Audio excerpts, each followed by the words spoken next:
Bwana Yesu asifiwe. Ninakusalimu kwa jina la Bwana. Ashukuriwe Mungu kwa kutupa neema ya kujifunza tena. Basi tuombe. Baba mwema, Mungu wa mbinguni, asante kwa neema yako. Asante kwa jinsi ambavyo unaendelea kutulinda, unaendelea kutupigania, unaendelea kutupa afya. Na jinsi ambavyo Mungu wa mbinguni unaendelea kutuwazia mawazo yaliyo mema na kutaka kila siku tuendelee kujifunza na kila siku tuendelee kuwa bora zaidi katika mahusiano yetu na wewe. Karibu Roho Mtakatifu, utufundishe. Useme nasi yale ambayo Mungu amekusudia kusema nasi na kusema na watu wako. Nisitumie ufahamu wangu mwenyewe wala kutumia nguvu ya hoja, bali iwe ni nguvu itokayo kwako Mungu, iwe ni nguvu ya Roho wako iletayo badiliko la kweli, iletayo kuelewa, iletayo mahusiano halisi na wewe. Katika jina la Yesu Kristo wa Nazareti nimeomba na kuamini. Amina. Amina. Basi niende moja kwa moja kwenye somo letu la leo. Kichwa cha somo kinasema kwamba, je, ibada kwa Malkia wa mbinguni inahusiana na ibada kwa Bikira Maria? Ibada kwa Malkia wa mbinguni inahusiana na ibada kwa Bikira Maria. Nitaenda moja kwa moja kusoma neno la Mungu linalotoka katika kitabu cha Yeremia sura ya 44 kuanzia mstari wa 15 hadi mstari wa 21. Lakini ili uweze kuelewa kisa kizima na uweze kuelewa hasa kinazungumzia nini, kwa sababu ya muda siwezi nikasoma sura nzima, ningependa uweze kusoma kwa wewe peke yako. Lakini kwa kifupi ni kwamba Yeremia alitumwa Misri kwa Wayahudi waliokuwa wamekimbilia Misri baada ya kutokea matatizo katika Yerusalemu na Yuda. Mungu kupiga miji ile kwa upanga, njaa na tauni, kwa sababu wafalme wao na wazee wao waliabudu miungu ya kigeni. Kwa hiyo na wale pia walikuwa wamekimbilia Misri kwa sababu ya kutafuta usalama na unafuu wa maisha, waliendelea kwenda kufanya ibada hizo. Basi Mungu akamtuma mtumishi wake Yeremia kwenda kuwaonya wale watu kwamba waache hivyo vitu wanavyovifanya, hata kama wako huko ugenini, lakini waache kufanya na wafanye ibada halisi kwa Mungu wa kweli, waishike Torati. Na Yeremia akaenda kwa ajili ya kwenda kuambia hayo, lakini bado walikataa. Nitakusomea hapa jinsi ambavyo walipinga na wakiamini kwamba wanachokifanya ni sahihi, kwamba hawaabudu ila wanatoa tu sadaka. Nitasoma afu tuweze tukaelewa. Yeremia sura ya 44 kuanzia mstari wa 15, tutasoma kwa haraka. Ndipo watu wote waliojua ya kuwa wake zao waliwafukizia uvumba miungu mingine, na wanawake wote waliosimama karibu mkutano mkubwa, yaani watu wote waliokaa katika nchi ya Misri katika Pathros, wakamjia Yeremia wakisema, neno lile ulilotuambia kwa jina la Bwana sisi hatutakusikiliza, lakini bila shaka tutalitimiza kila neno lililotoka katika vinywa vyetu, kumfukizia uvumba Malkia wa mbinguni na kummiminia sadaka za kinywaji, kama tulivyotenda sisi na baba zetu na wafalme wetu na wakuu wetu katika miji ya Yuda na katika njia kuu za Yerusalemu. Maana wakati huo tulikuwa na chakula tele na kufanikiwa, wala hatukuona mabaya. Lakini tulipoacha kumfukizia uvumba Malkia wa mbinguni, shika hii Malkia wa mbinguni, na kumiminia sadaka za kinywaji, tumepungukiwa na vitu vyote na kuangamizwa kwa upanga na kwa njaa. Nasi tulipomfukizia uvumba Malkia wa mbinguni na kummiminia sadaka za kinywaji, je, tulimfanyizia mikate ili kumwabudu na kummiminia mamiminiko waume zetu wasipokuwapo? Ndipo Yeremia akawaambia watu wote, waume na wanawake, yaani wote, watu wote waliompa jibu lile akisema, uvumba mliofukiza katika miji ya Yuda na katika njia kuu za Yerusalemu, ninyi na baba zenu na wafalme wenu na wakuu wenu na watu wa nchi, je, Bwana hakuwakumbuka watu hao?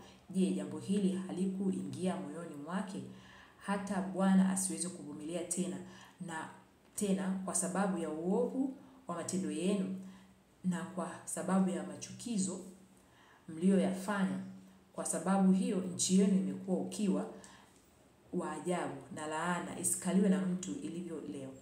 Kwa sababu mmefukiza uvumba na kwa sababu mmetenda dhambi juu ya Bwana, wala hamkutii sauti ya Bwana, wala hamkwenda katika Torati yake, wala katika amri zake, wala katika shuhuda yake. Ndio maana mabaya haya yamewapata kama ilivyo hivi leo. Amen. Basi tumeona hapa jinsi ambavyo Yeremia amewaonya watu hawa, lakini wamejitetea, wameendelea kushikilia uamuzi wao ya kwamba wataendelea kufukiza uvumba kwa hiyo malkia wa mbinguni, kwa sababu wamepata vile vitu walikuwa wanataka. Kulikuwa hakuna njaa, kulikuwa wanapata mvua, chakula hakikuwapungukia. Kwa hiyo ndio maana walifanya hivyo. Labda nianze kwa kusema hivyo. Shetani ni mjanja, kwamba ukimsujudia atakupa kila kitu unachokihitaji. Nakumbuka alimjaribu Yesu akamwambia kwamba ukiniabudu, fahari na milki yote ya dunia nitakupa.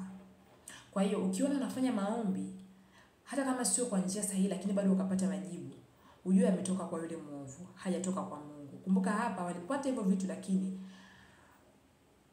Mungu alikuwa hapendezwi navyo, lakini wanajua kwamba wakifanya hivyo watapata.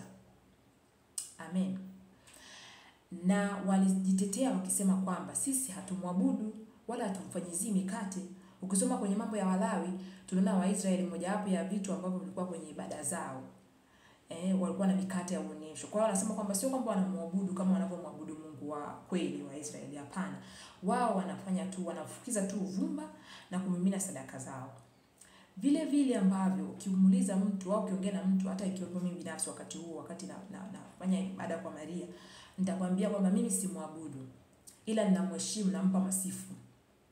Nafanya ibada ya kumheshimu na kumpa masifu. Maana ile ni ibada.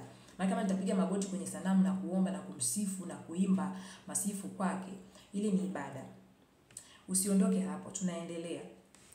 Naomba tuende mpaka mwisho ili tuweze kuelewa.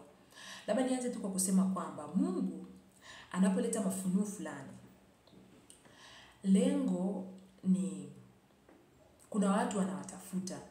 Anataka watu anataka ujumbe uende kwa watu fulani na watu waweze kutengeneza. Labda wana maswali na wanahitaji majibu. Na lengo sio kuonyesha dhehebu fulani ni sahihi na dhehebu fulani sio sahihi. Amen. Na nafikiri tukiangalia huu ujumbe kwa lengo la kutafuta ukweli, itatusaidia sana kuliko kwa lengo la kuangalia nani ni sahihi na nani sio sahihi. Nitakuletea kwa kusema kwamba sipo hapa kusema dhehebu fulani ni sahihi na dhehebu fulani sio sahihi. Nipo hapa kumhubiri Kristo. Amen.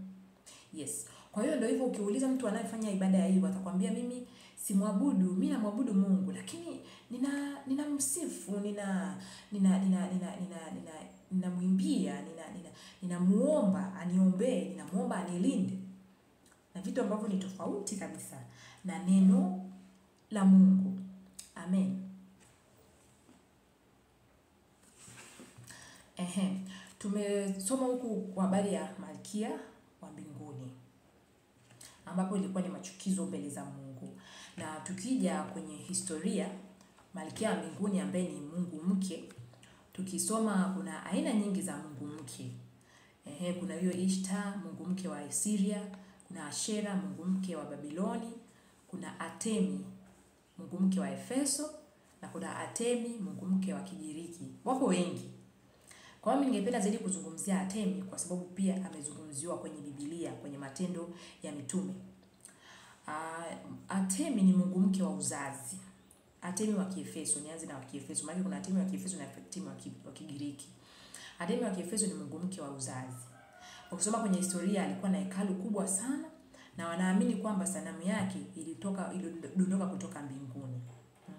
Kwa hiyo watu walikuwa wanafika, sijui kwa sasa hivi, lakini watu walikuwa wanafika kwa ajili ya kwenda kufanya ibada. Na walikuwa wakifika wakimsifu na wakisema kwamba ni Mungu mkuu, ni bibi yao, ni malkia bikira mmoja anayesikiliza sala. Sawa. Na pia tukisoma kwenye ile Matendo 19:24, na tunaona jinsi gani ambapo kusoma Matendo 19 yote, jinsi gani ambapo Paulo alikutana na upinzani mkubwa alipoenda Efeso, na walitaka kumuua kwa sababu ya hao ambao ni walikuwa wanamwabudu Atemi.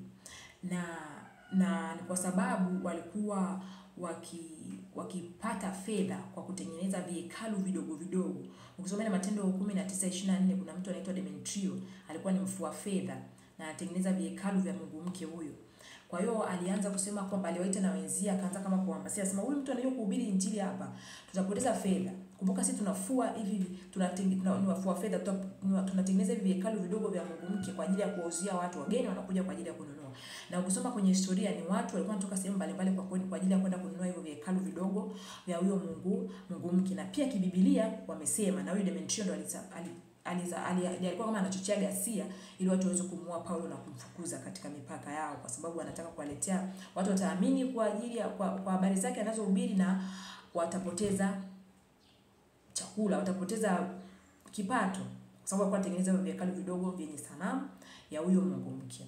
Na ukiangalia hapo, haya mambo yanafanyika na yanaenda kufanyika hata sasa katika dhehebu hili la Roman Catholic, kwamba vinatengenezwa vihekalu vidogo vya Bikira Maria, unakuta si ni pangoni kwa Bikira Maria, au ni sanamu zile unakuta mtu ameweka nyumbani, amepatengenezea mahali kwa ajili ya kufanya ibada. Hayo ni machukizo mbele za Mungu, na ni kitu ambacho kimekopiwa na kupaste kutoka upagani. Yaani kimeigwa kutoka kwenye upagani. Labda niendelee mbele kidogo, niseme hivi kwamba mara nyingi ilikuwa hata mimi mtu akiniambia kwamba hicho kitu ulichokuwa unakifanya, unachomwabudu, unafanya ibada unayofanya kwa Maria sio sahihi, nilikuwa namwambia hapana. Naamini haya ni mapokeo, na naamini kwamba kanisa langu ni kanisa la kwanza. Kwa hiyo kwa sababu ni kanisa la kwanza, vile ambavyo ninafuata fundisho la mitume na vile ambavyo nimevikuta na vipokea na kufuata, kwa sababu naamini kwamba ndio sahihi. Lakini ukija kutafuta na kusoma kwenye historia, sio kwamba ni kanisa la kwanza. Tukisoma kwenye historia hapa, kila mtu anaweza kwenda kusoma kwa wakati wake, nitaweka linki hapo chini. Hakuna kitu ambacho ninakiongea kutoka kichwani. Nimekisoma kwenye Wikipedia, kwenye encyclopedia, na pia kwenye Biblia. Sio maneno matupu ya kutoka mdomoni kwangu. Tukisoma kwenye historia, tunaona kabisa kanisa la kwanza lilikuwa ni Jewish Center. Kumbuka wakati Kristo amefufuka, amepaa, kulikuwa kuna Wayahudi ambao waliamini. Maki mtu anaweza kuambia hakuna Myahudi ambaye ni Mkristo. Wapo ambao waliamini, hata sasa wapo ambao wameamini, lakini ni kwa asilimia ndogo. Wale ambao walikuwa wameamini. Kwa hiyo pale ndio lilikuwa ni kanisa la kwanza kabisa. Na pia ukisoma kwenye historia, wa Kristo wa kwanza, wale ambao walikuwa Rumi, waliuawa mauaji mabaya, walichinjwa kata vichwa, tupwa kwa wanyama wakali, walichomwa moto wakiwa hai, kwa sababu walikataa kuiabudu miungu ya Kirumi. Kwa hiyo ukisoma kwenye historia mpaka mwishoni wa karne ya kwanza, Ukristo ulikuwa umesambaa sehemu nyingi. Ulikuwa umesambaa hapo ndio ni Roma, ulikuwa umefika Ethiopia, Alexandria, Armenia, Ugiriki, Syria. Amen. Hii ilikuwa ni kabla ya Council of Nicaea, ambayo ilikuwa ni mkutano wa kwanza wa Wakristo. Amen. Kwa hiyo pia ukiendelea kusoma kwenye historia, unaona ilipofika mwezi wa pili mwaka 313 ndio akaingia kwenye madaraka mfalme Constantine. Akaingia na hiyo Edict of Milan, kama ni uamuzi unaozungumzia religion toleration, kwa maana kwamba kuwe na uhuru wa kuabudu, tuvumiliane, yani kila mtu aabudu ibada yake, tusilazimishane. Na yeye alikuwa converted kuwa Mkristo. Kwa hiyo alisimama kwa ajili ya kuwatetea Wakristo. Kwa hiyo wale Wakristo wakaweza kupumua wakati ule, na watu wengi wakaamini, wakaja kanisani watu wengi. Amen. Na Ukristo ukakua, makanisa yakajengwa, watu wakaenda shule hivyo. Amen. Kwa hiyo tukisoma pia kwenye historia, kuna wengine pia walikuwa converted, walirudi kuja kwenye Ukristo kwa sababu walikuwa wanataka career development, waendelee kitaaluma, na wengine walikuwa wameshaamini lakini walikuwa wanaogopa kwa sababu kuna wengine wanauawa. Kwa hiyo pale kukaa na ustawi, kukaa na utulivu. Baada ya hapo sio ukiendelea kusoma ndio unaona kuna ikajafuata ile Council of Nicaea, ambapo ni mwaka 325, ambapo kulikuwa sasa kuna mkutano wa Kristo wote. Viongozi wa Kristo walikutania huko Nicaea, ambapo ni Uturuki. Kulikuwa na jambo ambalo kulizungumzia, nafikiri kwa aina fulani ya makubaliano ukisoma zaidi hapo. Kwa hiyo hapa tunaona kwamba namba 1 ni kwamba usiamini kitu kwa sababu kusema kwamba ni kitu cha kwanza. Hapana. kanisa la kwanza lilikuwa linafuata fundisho la mitume silo hili ambalo limechukuliwa na dola ambalo liko Roman. Hapana. Ukiendelea kusoma historia, ukiona kwamba ukisoma hii hapa ni early Christians, nimekuelezea kidogo sana early Christians, lakini ukija kwenye middle age of the church ambayo inaita dark age of the church, ndio utaendelea kuelewa zaidi mambo gani yametokea na kwa nini mambo hayo yote yametokea na kwa nini kulitokea mgawanyiko kwenye kanisa. Amen. Kwa hiyo sasa hapa sizungumzii historia ya kanisa. Nilikuwa najibu kunyoosha tu maelezo hapa kwamba tunapokuwa tunaamini kitu na kukishikilia tukasema kwamba hiki ndicho sahihi bila kutafuta ukweli kwa sababu tu inaaminika kwamba hili ndio kanisa la kwanza, sio kweli. Na kusoma pia kwenye historia ni kwamba alienda Roma, mitume wengine walitawanyika sehemu nyingine pia kwenda kuhubiri. Hawezi kusema kwamba huko kwingine kwetu kulikuwa hakuna makanisa. Kwa sababu kwenye historia inatuambia kwamba walioenda Roma ni Petro alienda kuhubiri Injili na Paulo alienda kama mfungwa. Na alienda kama mfungwa kwa ajili ya appeal, alikata rufaa ya kesi kusoma kwenye ile Matendo ya Mitume. Amen. Kwa hiyo nafikiri hapo tumeelewana kwenye hicho kipengele. Sasa niendelee mbele zaidi ya kusema sababu gani kwamba ni machukizo mbele za Mungu kufanya ibada kwa Bikira Maria. Kibiblia ni machukizo na sio ibada sahihi. Na mbaya zaidi kanisa limeenda mbali na kumuita kwamba yule ni malkia wa mbingu. Kumbuka iko cheo hakipo mbinguni. Na iko cheo cha malkia wa mbingu walikuwa wanafanya hiyo ibada wana wa Israeli na Mungu akafanya nini? Akawaadhibu. Aliwaadhibu akasema wanafanya ibada, Mungu ni Mungu mwenye wivu, na akasema hawakushika amri zangu na hawakuishika Torati. Amen. Basi sawa, tuendelee mbele. Amen. Sababu ya kwanza, ibada hiyo ni kinyume na Injili ya Yesu. Kwa nini nasema ni kinyume na Injili ya Yesu? Yesu alikuja kufa msalabani kwa ajili ya kurejesha mahusiano kati yetu na Mungu ambayo yalipotea kwenye bustani ya Eden. Na alikuja kutafuta waabuduo halisi. Ukisoma ile Yohana 4, alipokuwa anaongea na yule mwanamke Msamaria pale kisimani, alipokuwa anasema kwamba yeye anaabudu katika mlima, Wasamaria wanaabudu katika mlima huo na Wayahudi wanaabudu Yerusalemu. Yesu akasema mnakiabudu msichokijua. Saa inakuja waabuduo halisi watamwabudu Mungu katika roho na kweli. Kwa sababu Mungu ni roho na imewapasa wanaomwabudu wamwabudu katika roho na kweli. Amen. Katika roho maana yake ibada kwa Mungu ianzie katika roho zetu. Ukisoma Yohana hiyo inasema kwamba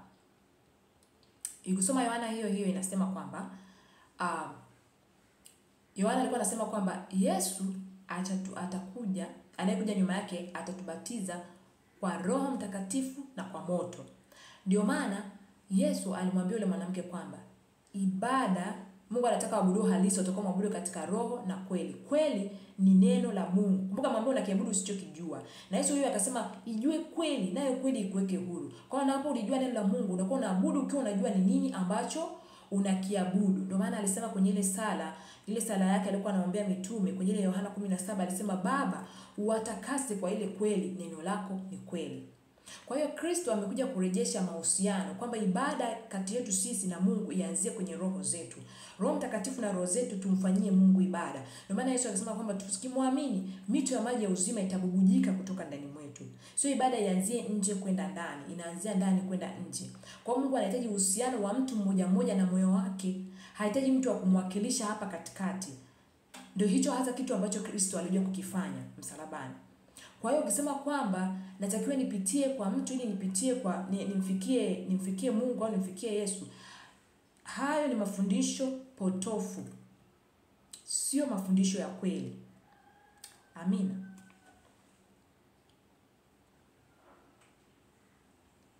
Amen. Kwa hiyo hayo ni mafundisho ni fundisho potofu. Ufunuo wote ule ambao tutaupata, hata kama ni mtu aliona maono, ufunuo wote ule ambao tutaupata, mtu ataleta kwamba nimefunuliwa, nimetokewa na Mungu, nimetokewa na Maria, nimetokewa na Yesu, upime na neno la Mungu. Ni sawa sana injili? Injili ni msamaha wa dhambi. Injili ni uhuru dhidi ya dhambi. Amen. Injili ni uwezo wa Mungu uleta wokovu. Injili ni mahusiano, kurejeshwa kwa mahusiano kati yetu sisi na Mungu. Amen. Injili ni uhuru. Uhuru wa kumwabudu Mungu katika roho na kweli.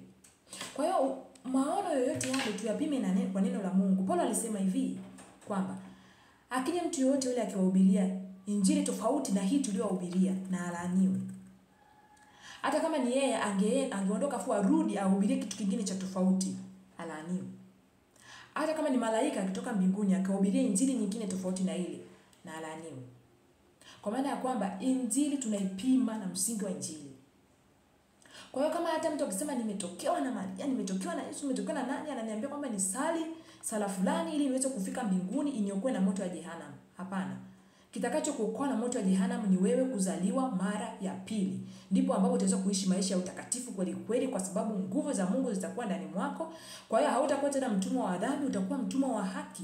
Kwa hiyo kutenda dhambi kwako itakuwa ni mzigo, kwa sababu umezaliwa upya. Kwa sababu sio wewe tena ule mtu wa kale. Mtu wa kale umeshakufa, umevaa utu upya. Hicho ndio kitakacho kusaidia kwenda mbinguni, mtu wa Mungu. Lakini kusema kwamba nitatakiwa niombe sala fulani ili nisaidie kwenda mbinguni, niepushe na moto wa jehanamu, sio kweli. Biblia inatuambia kwamba matendo yetu yataambatana na sisi. Hakuna sala itakao kusaidia wewe kwenda mbinguni kama wewe usipozaliwa mara ya pili. Yesu alisema wazi kabisa, amini amini nawaambieni, msipozaliwa mara ya pili hamtaweza kuona ufalme wa mbingu. Akaendelea akisema, kilichozaliwa kwa mwili ni mwili na kilichozaliwa kwa roho ni roho. Amen. Kwa maana hiyo ni kwamba tusipobadilika na kuanza kufanya ibada katika roho zetu na kweli, kwa kubadilishwa kweli, kwa kumwamini Kristo kama Bwana na Mwokozi wa maisha yetu, tukazaliwa upya, tukabatizwa kwa roho, tukaanza kumfanyia Mungu ibada katika kweli, katika kuabudu katika roho zetu na kweli, katika uelewa wa neno la Mungu, hatutaweza kuishi maisha ya utakatifu na ya ushindi dhidi ya dhambi. Tutakuwa waongo wa kufuata sheria na utakatifu wa nje tu, lakini ndani mwetu kutakuwa na uovu. Maana sheria ilionekana haifai, ndio maana Yesu akafa msalabani. Ili kurejesha mahusiano kwamba basi kama kufuata sheria usifanye hiki, fanya hiki, fanya imeshindikana, basi niwafie. Niwakomboe. Ili roho aje juu, Roho Mtakatifu akae ndani yao. Sasa ile nguvu ya wewe kutamani kufanya jema iwe driven, ikusukume kutoka ndani. Amen. Kwa hiyo tukisema kwamba tuna sala fulani ya kusali ili tuweze kuepushwa na moto wa jehanamu, huo ni uongo wa ibilisi, ndugu zangu. Ni kinyume na neno la Mungu na sio kweli ya injili. Amen. Naomba Roho Mtakatifu atupe kuelewa hili. Basi tuendelee kwenye sababu ya pili. Sababu ya kwanza nimesema ni kinyume na injili ya Kristo. Sababu ya pili, tumepewa Roho Mtakatifu. Yesu alipokuwa anapaa aliwaambia mitume, subirini Yerusalemu mpaka mtakapopokea ile ahadi ya Baba, mpaka mtakapojazwa nguvu za Roho Mtakatifu, ndipo waende kwenda kuhubiri kweli. Kwa maana nyingine mpaka watakapozaliwa mara ya pili. Amen. Kama kulikuwa hakuna haja, walikuwa wanaweza wakaambia kwamba chochote mtakachokitaka muombeni tu Maria, mko naye hapa atanifikishia. Tumepewa Roho Mtakatifu kwa sababu Biblia inatuambia kwamba yeye ndio msaidizi. Yeye ndiye anayetusaidia kuomba. Tukisoma kwenye ile Warumi 8:26 anakuambia Roho Mtakatifu hutusaidia kuomba kwa kuugua kusikoweza kutamkwa. Ndugu yangu, hata kama una maumivu, una mzigo mkubwa kwenye moyo wako, Roho Mtakatifu yupo kwa kusaidia kuwasilisha mbele za Mungu kwa njia iliyo sahihi kabisa. Hauhitaji kumtegemea mtu mwingine. Ni Roho Mtakatifu. Biblia inatuambia kwamba Roho Mtakatifu ndiye anayetukumbusha yale ambayo Kristo ametufundisha. Kwa hiyo kabisa nikiwapa watu Roho Mtakatifu watakumbuka yale ambayo Kristo amefundisha, na yeye ndiye anayetusaidia kuweza kupambanua na kuweza kujua hiki sio sawa na hiki ndio sawa. Hiki ni sawa sana neno la Mungu na hiki sio sawa sana neno la Mungu. Hiki ni sawa sana mpango wa Mungu na hiki sio sawa sana mpango wa Mungu. Hii ni injili ya kweli na hii sio injili ya kweli. Ni Roho Mtakatifu aliyoko ndani yetu. Amen. Ndiye anatusaidia kuweza kudiscern, kupambanua. Kupambanua kilicho kweli na kinachokaribiana na ukweli. Sio kupambanua kati ya ukweli na uongo. Hiyo hata mtoto mdogo anafanya. Kupambanua kilicho kweli na kinachokaribiana na ukweli. Kwa sasa hii ibada tulio ya Bikira Maria ilivyoingizwa kanisani ni kitu fulani ambacho kinakaribiana na ukweli, lakini sio kweli ya Injili ya Yesu Kristo. Kwa hiyo kazi hiyo ya Roho Mtakatifu. Ukisoma kwenye ile Mathayo sura ya 2 na samani, kwenye Matendo ya Mitume sura ya 2 mstari wa 1 hadi wa 4. Kati ya wale wote ambao walikuwa kati ya wale watu 500 waliokuwa wanasubiria ahadi ya kujazwa nguvu za Roho Mtakatifu, hata Bikira Maria mama Yesu alikuwepo. Na alipokea nguvu na alijazwa Roho Mtakatifu kama wengine wote walivyojazwa. Amen. Kwa maana nyingine yeye alipata nafasi ya kuzaliwa mara ya pili kwa kupokea nguvu za Roho Mtakatifu. Amen.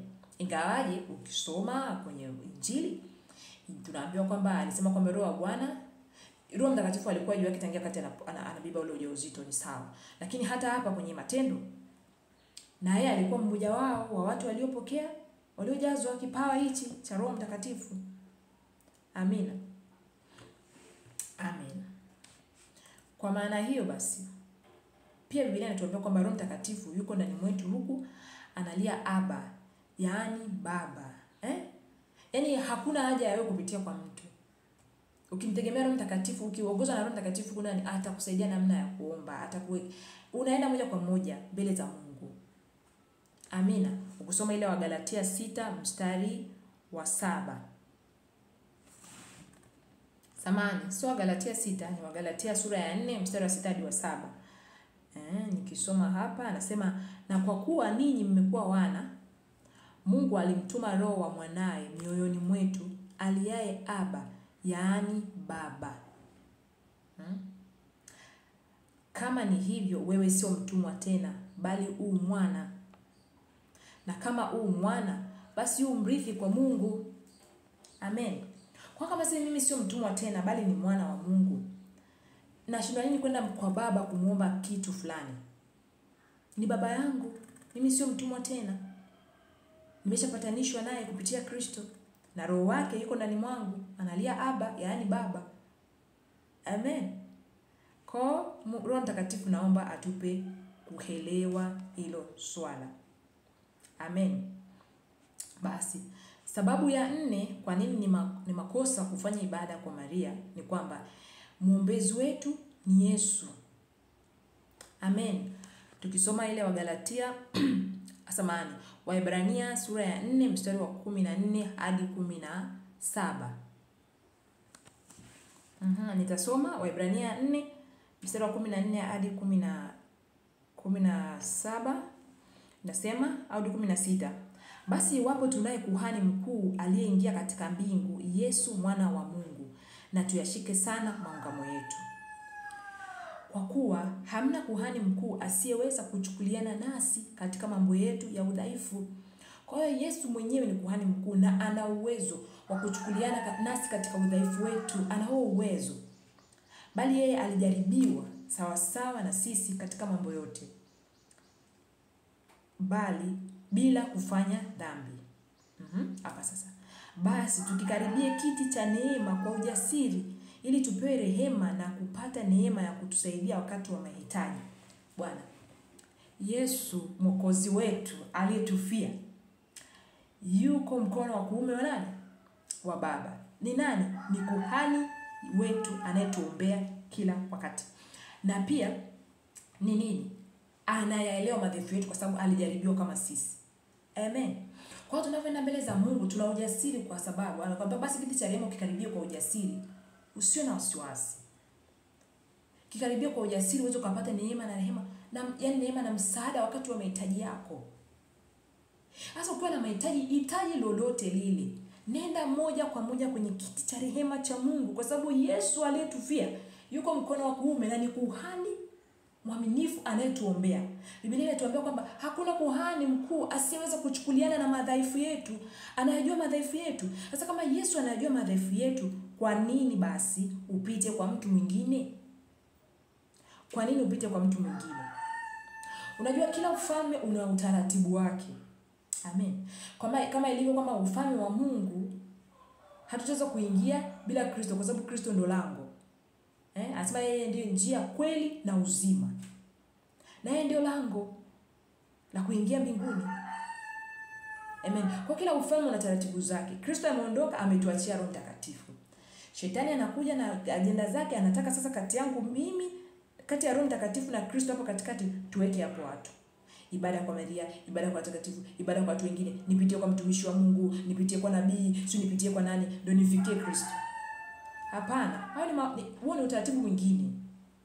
Na tayari ni kinyume na taratibu za ufalme. Amen. Kutoka kwa Roho Mtakatifu ni kwa Kristo moja kwa moja. Kwa sababu Roho Mtakatifu yuko ndani mwetu. Biblia inatuambia kuna mahali fulani Yesu amesema hivi, mtu anayenipenda atazishika amri zangu, na Baba yangu atampenda, na mimi na Baba tutafanya makao kwake. Kwa hiyo ukimpenda Mungu na kuzishika amri zake, ikiwemo na kumwamini Kristo na kuzaliwa mara ya pili, yeye na Baba atafanya makao kwako kupitia Roho Mtakatifu. Amen.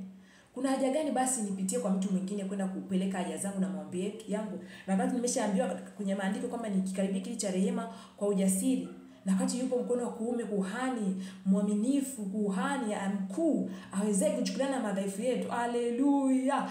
Yaani Mungu, naomba Roho Mtakatifu atupe kuelewa. Huu ni uhuru wa ajabu. Ukitambua, yani ukitambua hii kitu, yani hili jambo ukilitambua vizuri, umekuwa huru kweli kweli.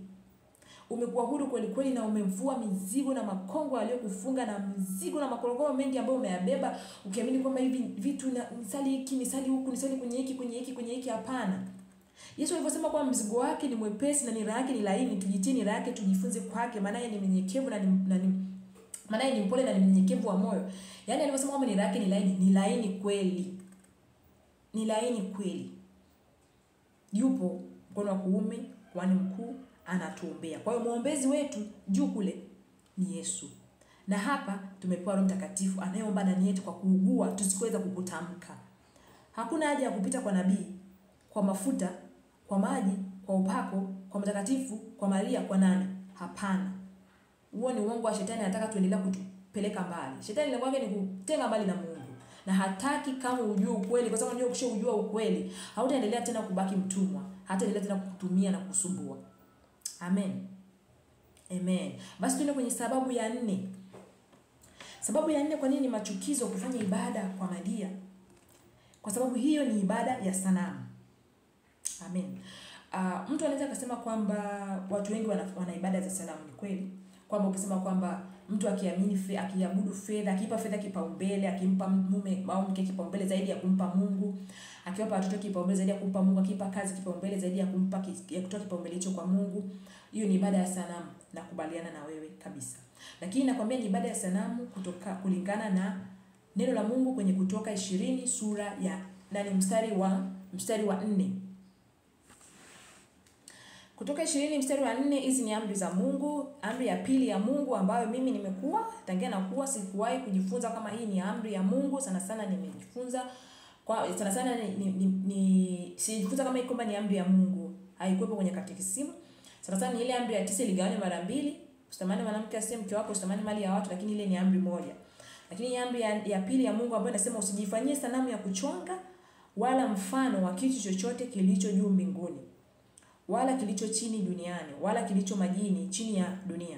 Usivisujudie wala kuvitumikia. Usivisujudie wala kuvitumikia, kwa kuwa mimi Bwana Mungu wako ni Mungu mwenye wivu. Ni Mungu mwenye wivu. Amewaadhibu wale wana wa Israeli waliokuwa wanafanya ibada kwa malkia wa mbinguni, kwa sababu ni Mungu mwenye wivu. Na Yeremia aliwaambia kwamba mmeadhibiwa kwa sababu hamkushika Torati na amri za Mungu. Amen. Ni Mungu mwenye wivu na wapatiliza wana maovu ya baba zao hata kizazi cha 3 na cha 4 cha wanichukiao. Kwa mtu ukifanya ukifanyia sanamu ya kuchonga au mfano wa kitu chochote kilichopo mbinguni, tunaamini kwamba Bikira Maria ameenda mbinguni, ameenda kupumzika, amemaliza kazi yake, amefanya kazi vizuri, amehubiri Injili, amekuwa mtu wa kwanza kuhubiri Injili kwa sababu alibeba wokovu kwenye tumbo lake. Na msifu kwa hilo. Lakini tumeonywa kwamba msifanye kitu chochote cha kuchonga. Sasa ukiangalia ibada hizi kimechongwa, na kuna hivyo vihekalu vidogo vidogo. Amechonga, ameweka sanamu pale ya Bikira Maria, ametengeneza kama kihekalu, anapiga magoti pale, anasujudu, anaomba. Hayo ni machukizo mbele za Mungu, wana wa Mungu. Mungu hapendezwi na hicho kitu. Yaani ukifanya hivyo ni sawa na mtu aliyevunja amri ya Mungu nyingine tu yote. Maana hiyo ni amri ya Mungu, amri ya pili ya Mungu. Sawa na neno la Mungu. Kwa hiyo ibada hiyo ni ibada ya machukizo mbele za Mungu. Hata kama utasema nimeona akinilinda, nimeona akinitendea hiki, kumbuka roho iliyoko nyuma yake ni roho ya ule muovu. Amen. Sio inatokana na Mungu, kwa sababu iko kinyume kabisa na neno la Mungu. Amen. Sababu nyingine ya 5 ni kwamba ya kwamba kufanya ibada kwa Maria ni machukizo. Tunasema kwamba Bikira Maria ni mlinzi. Kibiblia Bikira Maria hawezi kukulinda. Nasema kibiblia. Amen. Ukisoma ile Ufunuo 12:11 tunaambiwa kwamba nao walimshinda shetani kwa damu ya mwana kondoo na kwa neno la ushuhuda. Damu ya Yesu ndio ulinzi wetu. Amen. Na pia neno la ushuhuda wao. Tunasoma kwenye Waefeso 6 kuanzia mstari wa 10 kuhusiana na zile silaha, kuvaa silaha za roho. Tutaweza kwenda kusoma kwa wakati wako na kwa sababu ya muda. Tunaambiwa kwamba neno la Mungu ni upanga wa roho. Amen. Kwa hiyo utakapokuwa umejua ile kweli na neno la Mungu liko ndani mwako ni upanga wa roho. Amina. Utasoma na silaha nyingine pale kwenye Waefeso sura ya 6 kuanzia mstari wa 10 ambazo ni ulinzi. Ni ulinzi wako. Kwa hiyo Bikira Maria amepumzika, hawezi kukulinda. Kwa hiyo unaposema kwamba na ukimbilia ulinzi wako Maria, yeye hawezi kukulinda. Hata kama utalindwa na ule mwovu. Utalindwa na unajikabidhi kwa roho nyingine, sio Maria. Na sio Mungu, yani Mungu hausiki hapo. Hawezi kukulinda kwa namna hiyo. Aende kinyume na taratibu za ufalme ule. Wanaotulinda, tunalindwa ukishajua ile kweli ya neno la Mungu. Damu ya Yesu ni ulinzi wako. Wapo malaika ambao wanatulinda, wanatuzunguka. Wapo kwa ajili ya kututumikia. Biblia inatuambia kwenye Waebrania kwamba hao ni viumbe walioumbwa kwa ajili ya kututumikia sisi ambao tumemwamini Mungu. Amen. Amina jamani. Na pia katika Biblia, na pia nimekuwa nikijua kwamba Bikira Maria alidumu kuwa bikira. Kibiblia sio kweli. Alikuwa na ndugu zake. Ukisoma kwenye Marko 6. Anasema huyu sio ndugu yao kina Yakobo, John na wengine ambao ametaja pale, akisema na maumbu wake wako hapa kwetu. Umbu manake ukisoma kwenye Biblia Kiingereza ni sister, dada. Na kama angebaki kuendelea kuwa bikira kwa maana kwamba Yusufu asingeambiwa kwamba mchukue Maria mke wako ujauzitoni umetokana na Roho Mtakatifu. Akaona amemuita mkewe na wakati hata ruhusiwa kuzaa naye tena. Kwa Biblia tuambii hivyo. Kwa hiyo hilo neno la kwamba amedumu kuwa bikira, kumbuka limetoka kwenye ile ibada za kina Atemi. Kwa hiyo Atemi wote hao tunaambiwa kwamba walikuwa ni mabikira, wanaabudiwa kwa sababu ni mabikira. Kwa hiyo ile hali ya kwamba bikira asikilizae sala imeletwa huku, ikatengenezwa kwamba akapewa hiyo kitu Maria afu watu waendelee kuabudu. Lakini kibiblia hatujaambiwa kwamba Maria alibaki kuwa bikira. Tofauti na neno la Mungu. Amina. Sasa sijui nasema na nani mtu wa Mungu ambaye ananisikiliza.